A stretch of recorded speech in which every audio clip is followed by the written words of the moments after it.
Oi, pessoal, tudo bem? Vamos conversar um pouquinho a respeito de distócia, trabalho de parto difícil, falha de progressão. O trabalho de parto, ele é muitas vezes associado a sofrimento, a dor, a desconforto. E para muitas, tanto mulheres quanto acompanhantes, olhar às vezes a equipe de saúde, né, que está assistindo aquela gestante, aquela mulher que está parindo, e ver que assim, tá todo mundo, olha, beleza, tá tudo bem, não, vamos continuar mais um pouco, vamos insistir mais um pouco, pode gerar alguma revolta, né? Dá aquela impressão de, poxa, eles não estão fazendo nada, eles estão deixando o neném morrer, estão deixando minha mulher morrer, o negócio não tá vendo que ela tá sofrendo. Mas, tecnicamente, quando é que a gente para pensar e fala, nossa, esse trabalho de parto tá muito complicado, é melhor fazer uma cesariana, é melhor fazer uma intervenção. Então, esse vai ser o tema do vídeo de hoje. Eu vou tentar falar um pouquinho a respeito de quais são os critérios que a gente usa para pensar em fazer uma intervenção mais agressiva num trabalho de parto que está evoluindo para parto normal. Lembrando, eu não estou falando de humanização de parto. Parto humanizado é o parto respeitoso. E ele pode acontecer tanto no parto normal quanto na cesariana. Então, o fato de você fazer uma cesariana não significa necessariamente que seu parto foi desumanizado. E o fato de você ter um parto normal que demora um pouco mais também não significa que ele não foi humanizado. A questão da humanização é uma questão de respeito mesmo, tanto para a mãe quanto para o bebê. Ressaltado isso, tudo que eu for falar são critérios que são norte pra gente, eles servem de direção pra gente saber para onde vai, como fazer, porque nós estamos falando de ciência, de coisas técnicas, então a gente trabalha com média, trabalha com números também. É claro que isso vai acontecer de pessoa para pessoa, cada parto, cada bebê, cada gestação, cada local, tudo isso é diferente. Então, cada caso vai ser analisado pela equipe que está assistindo e vai ser feito as coisas de caso a caso, porque não dá pra gente colocar todo mundo numa caixinha e cravar, olha, esse tanto de tempo vai servir para todo mundo, esse tanto de dilatação vai servir para todo mundo e ponto final. Tudo serve de norte, como eu falei, serve de uma orientação, mas não necessariamente significa que vai ser feito dessa forma para todo mundo. Vamos lembrar quais são as fases, né, do trabalho de parto. A gente divide em 4 fases basicamente, que é a fase inicial, né, que é uma fase de latência, que divide, né, latência e fase ativa, essa primeira fase. A gente tem uma segunda fase, que é uma fase chamada período expulsivo, que é quando o corpo já está trabalhando ativamente para colocar o bebê para fora. Tem uma terceira fase, que é um período de dectação, e uma quarta fase, que é uma hora depois desse período de dectação da placenta. Então, pensando na primeira fase, quando é que eu penso assim, nossa, tá demais, né? Muitas vezes a gente ouve história e fala, nossa, ficou em trabalho de parto 72 horas. O que isso significa? A fase de latência é uma fase de início do processo. O corpo tá ainda se ajustando pro trabalho de parto. E aí é uma fase que eu posso ter contrações efetivas, rápidas, frequentes, bonitinhas, eu posso ter contrações efetivas, mas muito espaçadas, eu posso ter um monte de contração, uma atrás da outra, mas todas muito espaçadas, muito fraquinhas. Tudo isso vai gerar desconforto em mim, mas não necessariamente eu vou estar com o trabalho de parto andando bem, né, evoluindo bem. As mulíparas, ou seja, as mulheres que nunca tiveram bebê, para elas demora um pouco mais naturalmente, porque em geral o corpo vai afinar o colo para depois dilatar. Então esse processo ele acaba sendo mais moroso mesmo. Nas multíporas já é tudo junto, então muitas vezes acontece de dilatar e afinar ao mesmo tempo, por isso que fica mais rápido. Quando que a gente pensa nessa fase de latência mais lenta? Quando ela tem mais de 20 horas para quem nunca teve filho, para quem é nulípara, ou mais de 14 horas para quem é multípara. Isso significa, né, eu tô na fase de latência, né, tô com contração, mas ainda não chegou na dilatação da fase ativa. Significa que vai fazer cesariana? Não. A fase de latência prolongada não é necessariamente uma indicação de cesariana. A equipe médica pode continuar esperando o trabalho de parto por mais um tempo, desde que eu esteja bem e meu bebê esteja bem.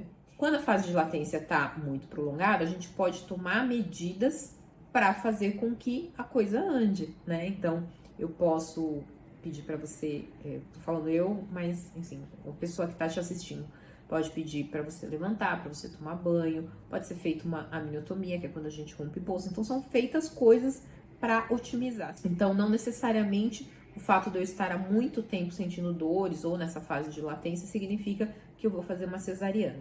E se eu estiver na fase ativa, né? Se eu estiver na fase ativa, que significa que eu tenho pelo menos 6 centímetros de dilatação, tô com contração efetiva, aí a gente espera cerca de 4 horas para avaliar se vai ou não fazer algum tipo de intervenção.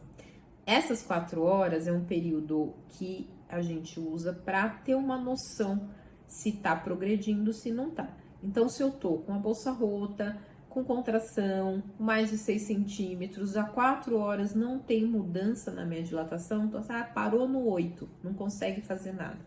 Existe a possibilidade também de fazer algum tipo de intervenção que não seja operatória. Então, se eu estou sem ocitocina, colocar ocitocina, levantar, tomar banho, fazer exercício, enfim, ter algum tipo de atitude para tentar otimizar esse parto. E não necessariamente eu já vou para cesárea direto, tá? Então, pode acontecer também de eu estar numa fase ativa, de eu estar com contração, de estar com uma dilatação bem bacana e ainda assim não ser feita a cesariana logo de cara. Porque, lembrando que eu falei anteriormente, pode ser que eu nunca tenha tido filho.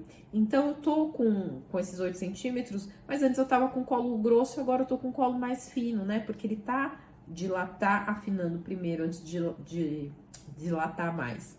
E aí, a equipe pode optar por esperar mais um pouco, já que o trabalho de parto lento, mas que progride, ele não necessariamente significa que eu vou ter que fazer cesariana. Outro ponto que a gente tem que lembrar, quando a gente pensa em trabalhos de parto prolongado, sempre avaliar o período expulsivo, que é a segunda parte.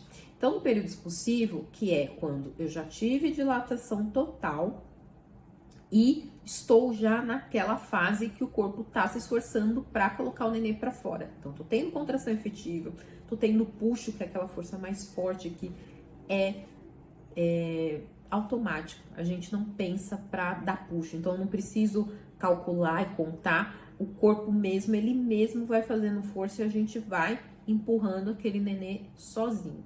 Querendo ou não, vai sair. Se eu fechar a perna, se eu gritar, quando é a hora do puxo, você vai fazer força, porque não tem como a gente fugir, né? É instintivo.